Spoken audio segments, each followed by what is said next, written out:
కేసీఆర్ తన కెరీర్లో ఇలాంటి ఛాలెంజ్ ఎప్పుడూ ఫేస్ చేయలేదు. టీడీపీలో మంత్రి పదవి రానప్పుడు కూడా మరి ఇంత ఫీల్ అవ్వలేదు. ఏం చేయాలని ఆలోచించి జై తెలంగాణ అంటూ ఉద్యమం వైపు అడుగులు వేశారు. వైఎస్ రాజశేఖర రెడ్డి పార్టీని తొక్కేస్తున్నా కూడా గ్యాప్ తీసుకున్నారే కానీ కంగారు పడలేదు. మళ్ళీ టైం రాగానే చెలరేగిపోయారు.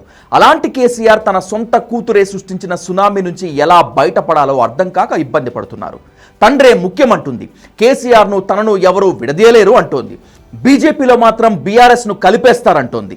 కేసీఆర్కు తెలియకుండా కేసీఆర్ ఓకే అనకుండా ఆ పరిణామం జరుగుతుందా అంటే ఓవైపు కేసీఆర్ తనవాడే అని చెప్పుకుంటూనే తప్పు చేస్తున్నాడని చెప్పేస్తుంది. ఇలా ఇరకాటంలో పడేసింది. కేసీఆర్ చాణక్యం చూశాం, ఆ తర్వాత కేటీఆర్ చాణక్యము చూశాము. ఇప్పుడు కవిత వ్యూహం చూడాల్సి వస్తోంది.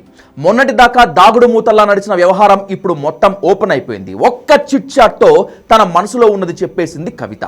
వర్కింగ్ ప్రెసిడెంట్గా ఉన్న కేటీఆర్ పనికిరాడని తేల్చేసింది.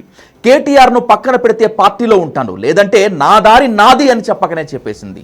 నాకు పార్టీ అవసరం లేదంటూనే తాను అనుకున్నది జరిగితేనే అన్న క్లాజ్ స్పష్టంగా వినిపిస్తోంది. ఒక విధంగా కేసీఆర్ను గట్టిగా బ్లాక్మెయిల్ చేస్తోంది.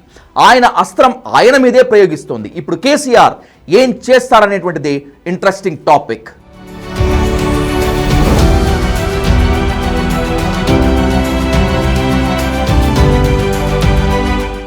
కవితను బుజ్జగిస్తారా? కేటీఆర్కు నచ్చజెప్పి పక్కకు పెడతారా?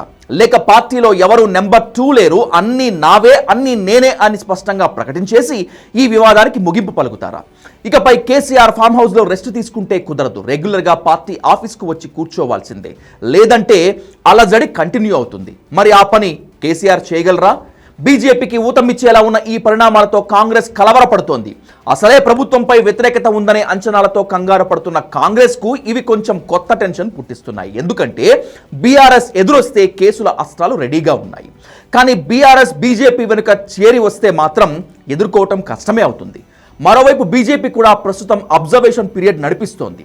బీఆర్ఎస్ బీజేపీలో విలీనం అనే టాపిక్కు ప్రజల రియాక్షన్ను బట్టి బీఆర్ఎస్ నేతలను చీల్చి తన పార్టీలో చేర్చుకోవాలని అనుకుంటున్నారు. ఇప్పటికే కేటీఆర్ను అయితే తమ పార్టీలో చేర్చుకోబోము అని చెప్పేశారు.